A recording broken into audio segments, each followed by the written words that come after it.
Bismillahirrahmanirrahim. Assalamualaikum warahmatullahi wabarakatuh. Alhamdulillahirabbil alamin wassalatu wassalamu ala asyrafil anbiya'i wal mursalin nabiyina Muhammadin wa ala alihi wa ashabihi ajma'in. Wa man tabi'ahum bi ihsanin ila yaumil amma ba'd. Alhamdulillah, masyaallah muslimin, para pemirsa Rabbani TV yang dimuliakan Allah Subhanahu wa taala. Tentu kita bersyukur kepada Allah Subhanahu wa taala bahwasanya Allah taala senantiasa memberikan nikmat yang banyak kepada kita. Hingga di kesempatan kali ini kembali kita bisa melanjutkan pelajaran kita, pelajaran yang sangat penting yaitu pelajaran bahasa Arab. Nah, untuk itu ya kita berharap kepada Allah Subhanahu wa taala agar Allah senantiasa memberikan kemudahan kepada kita untuk bisa mempelajari ilmu yang sangat penting ini. Baiklah para pemirsa, insya Allah kita masih melanjutkan ya pelajaran kita dari kitab Durusulullah Al-Arabiyyah li Ghairi Natiqina Biha karya Dr. Abdul Rahim terbitan dari Islamic University of Madinah. Dan insya Allah di kesempatan kali ini kita setelah menyelesaikan dari latihan yang ada di pelajaran pertama kita di yang ketiga, kita sudah selesai sampai latihan yang ke-10, yang mana di latihan 10 sebelumnya kita telah membahas tentang bagaimana caranya kita mengi'rab kalimat-kalimat dalam bahasa Arab, dan itu sudah kita selesaikan.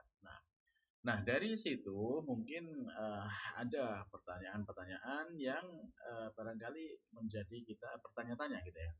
Kenapa kemudian ini ada yang marfu gitu kan? Nah, ada yang mansub gitu. Nah, sekarang maka untuk itu coba sekarang kita akan lanjutkan penjelasan dari mu'alif ya, kapan sebuah kata atau kita masih dalam isim ya, dalam kata benda.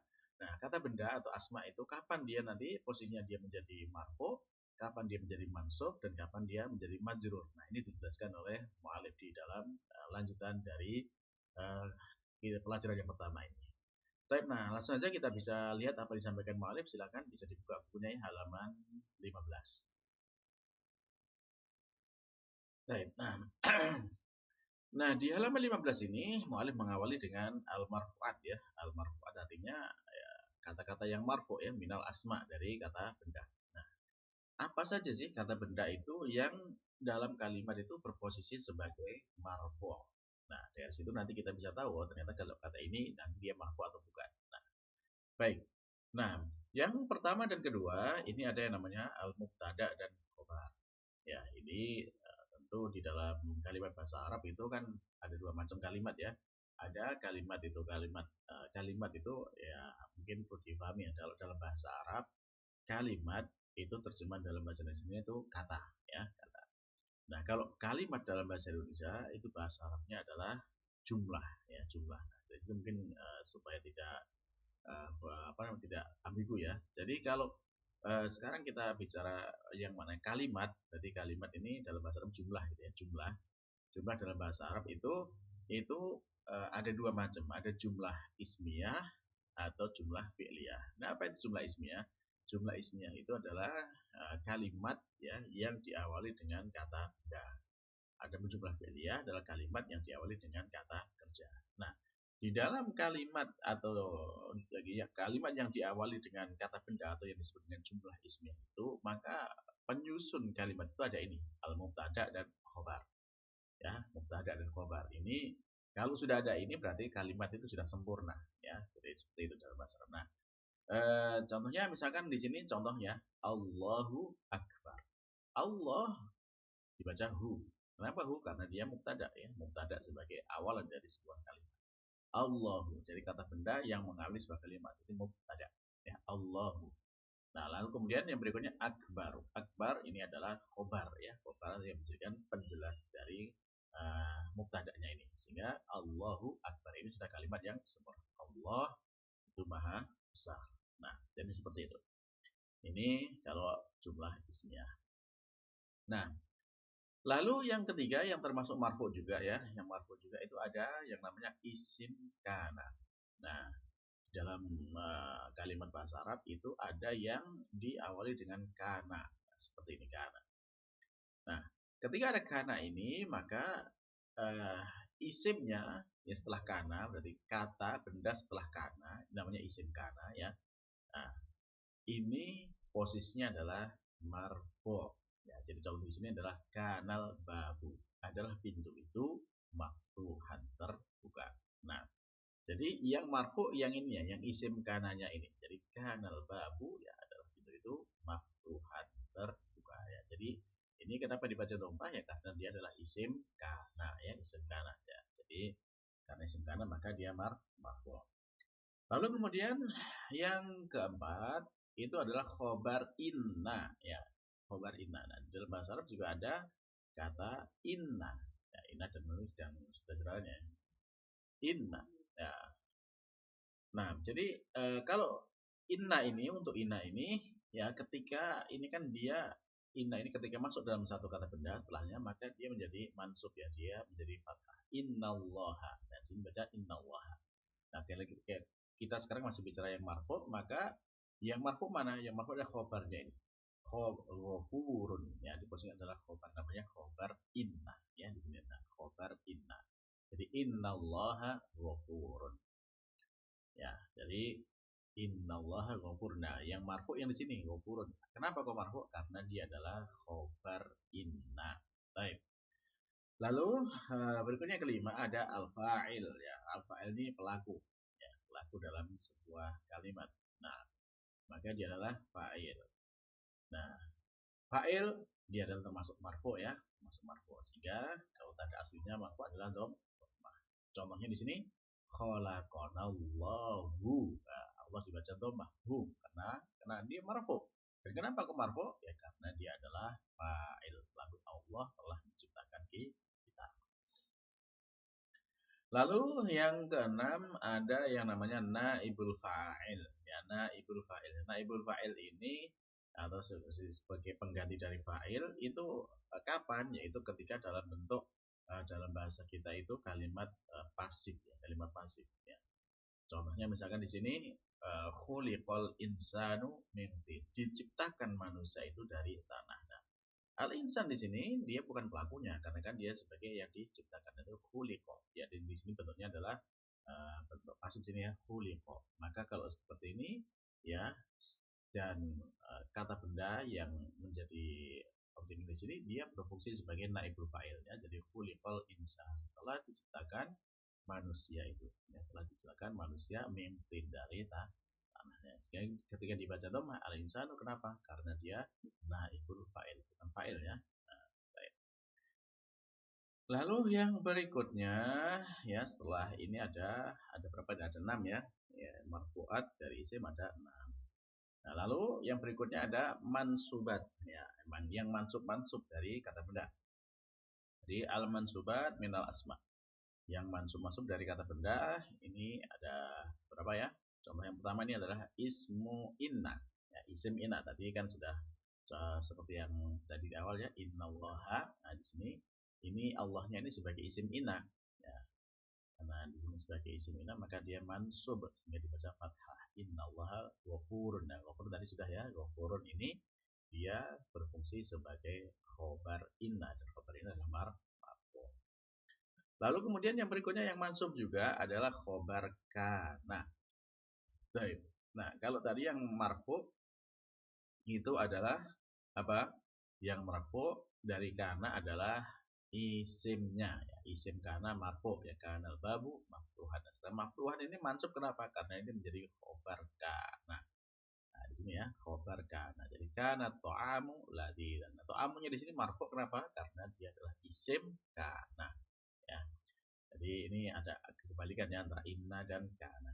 Ya, kalau kana ini merofakkan isim, memansubkan atau menasobkan khobar.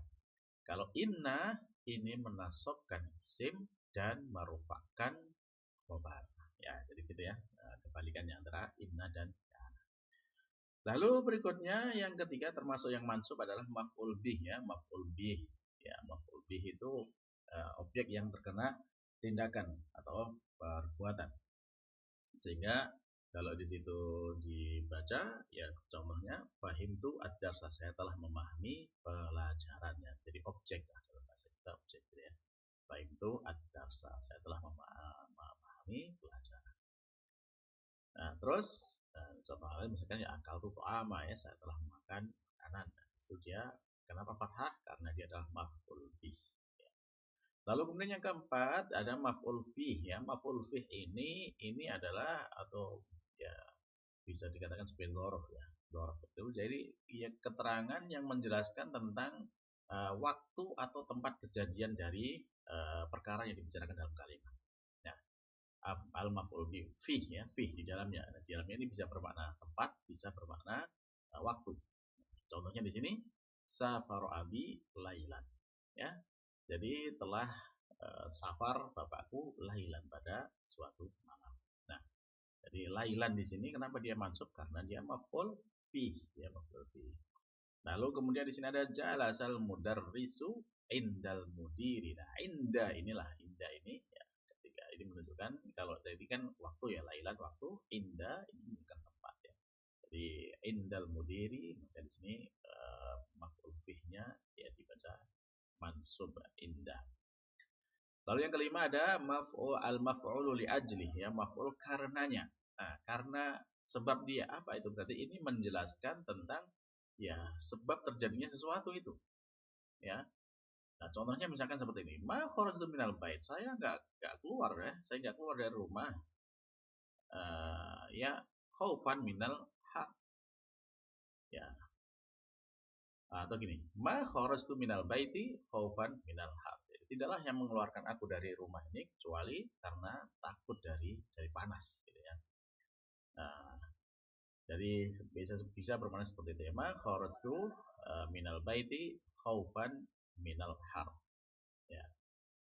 Tidaklah aku keluar ya dari rumah ya, karena takut panas ya. Khaufan minal har, takut panas. Baik. Nah, jadi ini ya khaufan ini menjelaskan tentang keadaan. Nah, masih ada yang mansub lagi ya. Tadi kalau marfu cuma ada 6 ya. Sekarang mansubnya ini sudah ada 11 di sini ya. Jadi lalu kemudian yang keenam mansubnya itu ada maf'ul ma'ah. Ya. Maf'ul ma'ah yaitu apa? Yang menunjukkan kebersamaan ya. Jadi sini menunjukkan safartu wa bilalan. Saya safar wa bilal dan bilal. Kenapa dia bilalan mansub menjadi fathah di sini? Karena dia ini menunjukkan maf'ul ma'ah yang bersama dengan ini bersama dengan saya yang safar bersama dengan saya. Jadi ada kebersamaan ini maka ini menjadi maf'ul ma'ah. Lalu ada al-maf'ul al-mutlaq. Ya, maf'ul mutlaq ini yang menjadi penegasan gitu ya. Apa ya? Menjadi ya namanya maf'ul mutlaq itu ya dia memang menjelaskan tentang keadaan suatu gitu ya. Nah, jadi maf'ul mutlaq itu sebenarnya bisa bermakna menguatkan, menjelaskan atau menggantikan dari kata sebelumnya gitu ya, dari menjelaskan kalimat yang dalam konteks kalimat itu. Sehingga memang disebut mutlak. Jadi ya sudah maf'ul aja gitu kan. Nah, contohnya misalkan gini, yaqra'u hamidun. Ya, Hamid membaca. Nah, ini dijelaskan dengan maf'ul mutlaknya apa? Qira'atan jayyidatan, dengan bacaan yang bagus. Nah, jadi bacanya gimana ya? Dan baca dengan baca yang bagus. Nah, jadi ini ya, dari yaqra'u ya ini namanya maf'ul mutlak. Nah, ya biasanya untuk maf'ul mutlak ini memang sering ya digunakan ketika ada perintah atau larangan, bahkan ancaman atau janji misalnya dari Allah Subhanahu wa taala dalam Al-Qur'an, itu sering diikuti dengan yang maf'ul mutlak sebagai penegasan bisa gitu kan. Ya atau menunjukkan tentang hal yang patut diperhatikan seperti itu wallahu taala. Jadi sepertilah yang disebut dengan maf'ul mutlak. Lalu yang berikutnya ada yang namanya al-hal. Hal ini keadaan. Ya, keadaan yang menjelaskan tentang peristiwa di dalam kalimat. Jadi yusolli qa'idan. Jadi kakekku sholat dengan duduk. Ya, jadi sholatnya menunjukkan keadaan ketika sholat. Nah, kalau misalkan membedakan dengan maf'ul mutlaq itu biasanya ini terkait dengan fi'ilnya ya. Jadi misalkan yaqra'u ini qira'atan jayyidah. Jadi bacanya gimana? Ya, baca dengan bacaan yang bagus. Nah, seperti itu. Baik. Lalu ini yang kesembilan yang namanya tamyiz ya. Tamyiz ini yang menjadi pembeda atau penjelas atau ya menjadi rincian lah gitu ya. Misalkan contoh, ana akbaru minka. Saya lebih besar darimu. Lebih besar apanya gitu kan? Bisa lebih besar apa? Badannya, lebih besar uh, kakinya atau lebih besar kepalanya kan bisa. Nah, tapi di sini perlu ditamyiz, perlu dibedakan yaitu dengan sinan yaitu usianya. Nah, ini yang menunjukkan ketika dia masih sebagai pembeda atau penjelas di sini ya atau pemisah atau ya istilahnya merinci lah dari apa yang disebutkan sebelumnya maka dia disebut dengan tamyiz dan dia posisi adalah mansub. Lalu yang tersebut ada mustasna ya. Mustasna ini pengecualian. Ya, pengecualian di sini sebenarnya adalah pembahasan juga cuma kalau di sini secara umumnya memang seperti itu ya. Hadaratul labu kulluhum ya jadi telah hadir semua siswa illa hamidan kecuali hamidan. Kecuali hamidan. Hadaratul labu kulluhum illa hamidan. Nah, hamidan di sini ya sebagai pengecualian kecualian dengan illa ya. Maka dia menjadi mansub. Dan terakhir dari mansubat ini yang namanya al-munada ya, munada atau panggilan ya yang dipanggil. Contohnya misalkan ya Abdullah. Dan ini panggilan ini ketika dia dalam bentuk idhofah ya, mudhof ilaih. Maka mudhof ilaih. Maka mudhofnya inilah yang dia itu mansub ya menjadi panggilan ya Abdullah ya. Jadi ya Nabi Allah. Kalau misalkan satu kata dia tidak ya, tidak dia marfu. Ketika misalkan ya Umaru, ya, misalkan seperti itu. Ketika Abdullah ya atau Abu Bakar ya Aba Bakrin. Nah, ini ada idhofah. Baik, nah ini terkait dengan marfu'at dan mansubat dalam asma atau kata. Baik. Nah, ini perlu dipahami dan dihafal ya supaya nanti ketika membaca kalimat itu kita langsung tahu oh ini kenapa dia marfu, kenapa dia mansub ya dengan alasan-alasan yang sudah disebutkan di sini. Baiklah para pemirsa, cukup sekian dulu apa yang bisa kita sampaikan pada pertemuan kali ini. Semoga Allah Ta'ala menerima dan menjadikan ilmu ini manfaat bagi kita semuanya. Dan kita akhiri wabillahi taufiq wal hidayah. Subhanakallahumma rabbana wa bihamdika asyhadu an la ilaha illa anta astaghfiruka wa atubu ilaik. Wassalamualaikum warahmatullahi wabarakatuh.